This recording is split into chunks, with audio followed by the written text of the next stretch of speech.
Salut, c'est Yann, j'espère que tu vas bien. Alors aujourd'hui, je voudrais te parler d'un sujet extrêmement important, mais qui est très peu traité, notamment sur YouTube, parce que c'est clairement pas le sujet le plus sexy, on va pas se mentir, c'est un sujet qui est extrêmement important pour les entrepreneurs motivés, les plus sérieux, mais si t'es un touriste qui t'attend à des formules miracles, c'est clairement pas pour toi. Si t'as envie de rester indépendant et de vraiment développer ton business, par contre, reste bien jusqu'au bout, jusqu'à la fin de cette vidéo. Juste avant de rentrer dans les détails, si tu es coach, consultant, formateur, freelance, bref, à partir du moment où tu vends tes services à des entreprises de manière générale, j'ai quelque chose qui va t'intéresser en description. Tu as un lien, tu peux aussi cliquer sur le i sur YouTube, et en cliquant sur ce lien, tu vas pouvoir t'inscrire à ma formation gratuite continue, dans laquelle je partage avec toi un conseil, une astuce, une méthode pour trouver plus de clients et ou pour facturer tes services à prix d'or chaque jour. Chaque matin à 9h, tu reçois un email et ce sont des conseils que je partage nulle part ailleurs, ni sur Facebook, ni sur Twitter, ni sur peu importe, ni sur YouTube.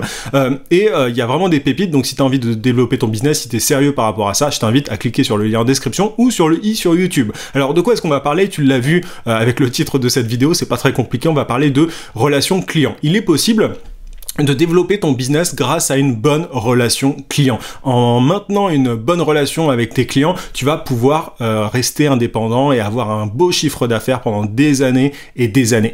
Les freelances, la plupart du temps, et quand je dis les freelances, ce sont les indépendants, hein, ça peut être les consultants, les formateurs, peu importe, bref, la plupart des indépendants sont obnubilés par le fait de trouver de nouveaux clients. C'est-à-dire qu'ils ont constamment envie d'avoir une acquisition plus importante. En fait, la plupart sont focus là-dessus, ils veulent plus de clients, plus de prospects, plus de clients, plus de prospects, et le truc c'est que maintenir une bonne relation avec tes clients actuels, c'est sans doute le plus important, parce qu'il est beaucoup plus facile de maintenir finalement cette relation et de faire payer quelqu'un qui t'a déjà fait confiance par le passé que de faire payer quelqu'un qui n'a jamais entendu parler de toi auparavant. Tu vois, c'est beaucoup plus facile de passer d'un projet A à un projet B avec un même client que d'aller proposer ses services à quelqu'un qui te connaît simplement pas. Et ça permet en fait de solidifier son business, d'avoir de bonnes relations clients, parce que tu vois, si tu as quelques clients qui restent avec toi pendant des années et des années, c'est tout à fait possible. Moi, j'ai gardé des clients pendant des années, pour le coup, tu vas pouvoir être beaucoup plus serein.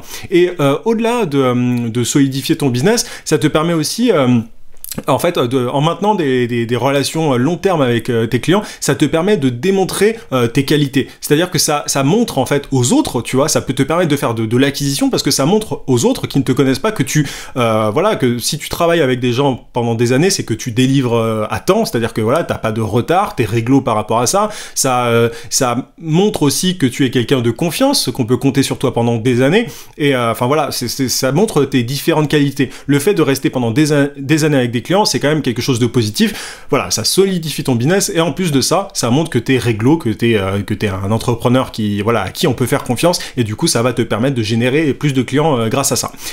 Comment créer des relations solides avec des clients? Il y a deux piliers pour ça. C'est assez simple en réalité, il faut un service de qualité, c'est évident, et maintenir et créer une certaine confiance en fait. Il faut de la confiance. Donc, un service de qualité et de la confiance. Un service de qualité, ça va de soi, c'est-à-dire que tu es obligé, tu vois, de t'améliorer constamment, et tu vois, au fur et à mesure du temps, c'est-à-dire que tu ne peux pas te reposer sur tes lauriers, tu dois constamment te former. Et la confiance, il y a différents moyens pour la gagner chez ses clients, mais du coup je voudrais en partager plusieurs avec toi. Le premier point, c'est de vraiment comprendre les projets qui te sont proposés. Il y a plein d'indépendants qui acceptent en fait des missions, tu vois, avec des clients. Imaginons tu as un client avec qui tu n'as jamais bossé auparavant, et il te propose un projet, mais il y a certaines zones d'ombre dans le projet, tu comprends pas forcément tout, et il y a plein d'indépendants qui acceptent et qui disent ok, pas de problème, je m'en occupe, et qui vont pas forcément chercher à comprendre le projet. Et donc quand il va y avoir un problème, parce qu'il va y en avoir forcément un, si t'es pas au clair par rapport à tout, c'est un petit peu compliqué. Le client, il se demande pourquoi est-ce que tu as pas demandé avant, pourquoi tu as pas posé notamment des questions auparavant, etc. Donc, une chose essentielle pour avoir la confiance de tes prospects, c'est poser des questions, c'est être vraiment dans cette approche de compréhension, dans cette logique de compréhension, et de chercher à comprendre chaque point du projet, à comprendre son prospect, tout simplement. Faut poser des questions. Et plus tu poses des questions, plus ça montre que tu prends l'intérêt de ton client en compte. Et du coup, forcément, il va te faire confiance. Si tu acceptes, tu vois, une mission comme ça, sur laquelle il y a plein de zones d'ombre et que tu cherches pas forcément à les creuser, ça montre pas forcément ton sérieux. Donc ça, c'est vraiment la base. Ça peut paraître bête dit comme ça, mais c'est vraiment important de chercher à comprendre le projet dans son intégralité. Donc ne fais pas en fait le monsieur je sais tout, tu vois, ok je m'en occupe, c'est bon, j'ai besoin d'aucune info, je commence à bosser tête baissée, voilà, je fonce tête baissée, je commence à bosser, je me pose pas de questions. Non. Fais une pause et c'est pas grave si tu as des questions à poser, c'est mieux, ça va te permettre de gagner du temps par la suite et ça va montrer simplement à ton client que tu es pro, que tu sais ce que tu fais et que tu as envie de bien faire. Donc c'est la base pour une relation de confiance et pour une relation qui va durer pendant des années avec ton client.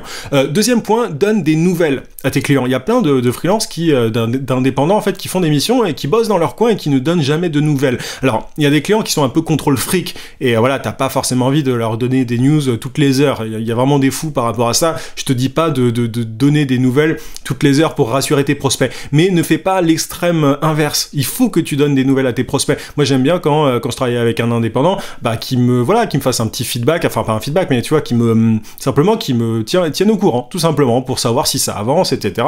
J'ai pas envie de le fliquer forcément, mais j'ai envie de savoir comment est-ce que ça marche et s'il y a un problème, j'ai envie de le savoir, j'ai envie de savoir s'il a besoin aussi de nouveaux éléments, etc., etc. Mais du coup, ne bosse pas dans ta bulle, donne des nouvelles de temps en temps, montre que tu avances et forcément, du coup, ça va inspirer encore plus confiance tu vas encore plus inspirer confiance à ton client.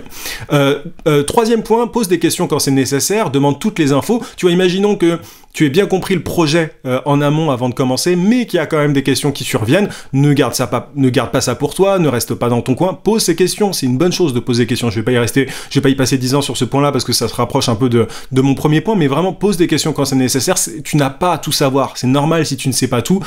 Tu ne peux pas tout savoir de toute façon. Donc pose des questions, ça montre que voilà, tu veux vraiment le bien de ton client. Quatrième point, anticipe les problèmes et propose des solutions. Parfois, tu vas avoir des choses dans les projets, dans les missions qui te sont données, que ton client ne voit pas. Alors il y a certains indépendants qui vont se dire bon tant pis pour lui, je fais le boulot, je fais ce qu'il m'a demandé, mais je vais pas forcément aller plus loin. Mais si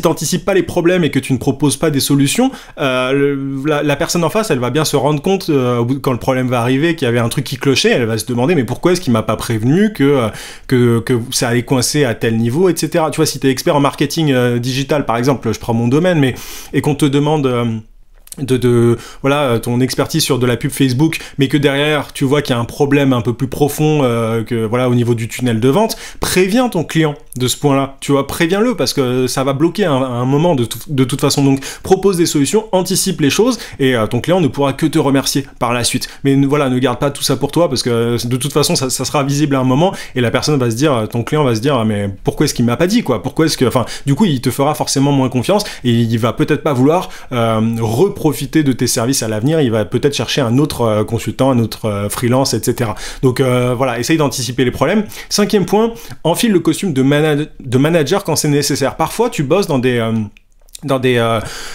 boîtes, tu vois, dans lesquelles il y a plusieurs acteurs en jeu. C'est-à-dire que t'es freelance, t'es consultant, mais tu dois collaborer avec d'autres personnes. Et parfois, ça peut être un peu le bordel au niveau, par exemple, il y a certaines personnes qui doivent te donner certains éléments. Tu vois, si t'es graphiste, par exemple, on doit te donner certains PSD, etc. Je vais pas rentrer dans les détails, mais il faut que tu enfiles le costume de manager dans le sens où c'est à toi de dire, voilà, il me faut ça, il faut que telle personne me donne ça, etc., etc. Et voilà, ne subis pas, en fait, le flow. Le flux de travail, ne le subit pas, essaye d'anticiper, tu vois, tout ça est un petit peu dans la même logique, anticipe les choses, prends les choses à bras le corps, joue au manager entre guillemets, même si tu n'aimes pas ça, parce que comme ça, ton client va voir que voilà, t'es pro, tu sais de quoi tu parles, tu subis pas, t'es pas un simple exécutant. En fait, tu démontres de cette manière-là que tu n'es pas un simple exécutant. Et c'est forcément profitable et ça va te permettre de garder des clients pendant très très longtemps. Sixième point, c'est assez évident, mais ne sois jamais en retard. C'est-à-dire que quand tu donnes une deadline, une date de livraison, respecte-la à l'heure près.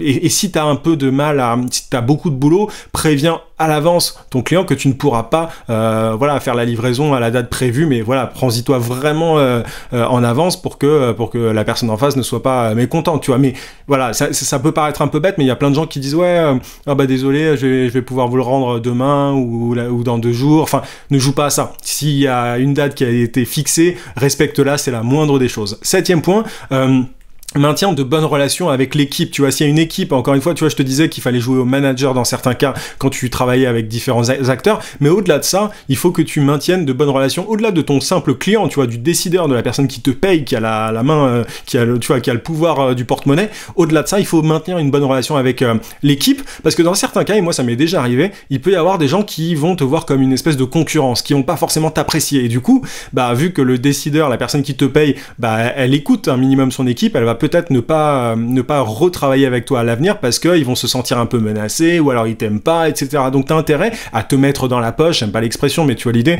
te mettre aussi l'équipe dans la poche. Autant ton client final, enfin le décideur que les gens de l'équipe. Et parce que si tu fais ça, si tu entretiens de bonnes relations avec eux, derrière ça peut durer pendant très longtemps. Tu vas pouvoir bosser avec cette entreprise, cette boîte en question pendant des années. Mais voilà, attention à ne pas te faire d'ennemis à l'intérieur. Moi, ça m'est arrivé. Il y a des gens qui avaient l'impression que je leur piquais leur boulot quand j'étais consultant pour une boîte à une époque, et c'est un peu dommage. Et forcément, bah, tu vois, ça arrive à l'oreille du décideur et l'équipe va dire un peu n'importe quoi. Enfin, moi, c'est pas allé aussi loin que ça. Mais tu vois, tu sais que quand t'as pas l'amitié entre guillemets de l'équipe tout entière, bah forcément on peut te mettre des bâtons dans les roues et c'est un peu dommage. 8e point, garde une trace de tes résultats et de l'impact de ton travail. C'est-à-dire que en tant qu'indépendant, tu vas avoir des résultats pour tes clients et c'est bien d'avoir de faire un espèce de monitoring, de garder les résultats, d'avoir des chiffres pour les montrer de temps en temps à ton client, parce que certains clients se rendent pas compte en fait de l'impact de ton travail. Et si tu montres que tu as des résultats concrets, que tu as des choses, que tu apportes quelque chose de concret, bah la personne elle va simplement avoir envie de continuer à bosser avec toi, tout simplement. Donc rappelle-lui de temps en temps un peu l'impact de ton travail si elle n'en est pas vraiment consciente. Ça dépend. Il y a des jobs qui sont plus faciles qui ont un impact plus direct, par exemple sur le chiffre d'affaires de l'entreprise, et d'autres pour lesquels c'est un peu plus compliqué, mais essaye de vraiment toujours garder une trace et de faire des espèces de reporting, de bilan en fait, mensuel éventuellement, pour que ton client ait envie de continuer à collaborer avec toi. 9e et dernier point que je voulais traiter par rapport à tout ça, c'est le fait d'être proactif et de proposer des solutions même sans demande de la part du prospect. Ça va un peu de pair avec le fait d'anticiper les problèmes et proposer des solutions, mais tu vois, si tu as vraiment l'intérêt de ton client en tête et que t'as juste envie, tu vois, au-delà de ton propre domaine de compétences, et que t'as juste envie de développer le business de la personne en face, enfin de vraiment l'aider, tu vas éventuellement pouvoir par exemple dire ah bah tiens, je vois que vous avez un problème là-dessus, je connais des gens qui peuvent vous aider aussi sur ce point-là. Si tu aides de manière générale ton client, enfin plus tu l'aides et même si ça sort de ton domaine de compétences, plus la personne va te faire confiance et se dire bah il veut vraiment ou elle veut vraiment mon bien, enfin le bien de mon business. Donc tous ces points-là, tu vois, c'est pas forcément, ça peut paraître bête un peu dit comme ça, mais tous ces points-là, ils te permettent en fait de maintenir une bonne relation avec tes clients et donc de solidifier ton business, de travailler avec eux pendant des années et des années. Et plus tu gardes des clients pendant des années, plus tu vas en attirer d'autres en fait. C'est un peu la loi de l'attraction, même si j'aime pas forcément cette expression, mais tu vois l'idée. Donc attention à ça. Donc voilà, j'espère que ça t'a été utile, j'espère que tu appliqueras tous ces conseils-là. C'est pas des conseils magiques, tu vois, faut les appliquer un peu au quotidien. Mais si tu les appliques, tu vas pouvoir développer ton business vraiment plus rapidement que la majorité des entrepreneurs. Si ça t'a plu, n'hésite pas à mettre un gros pouce et abonne-toi à la chaîne si c'est pas déjà fait. Je te souhaite plein de succès et je te dis à très très vite. À plus.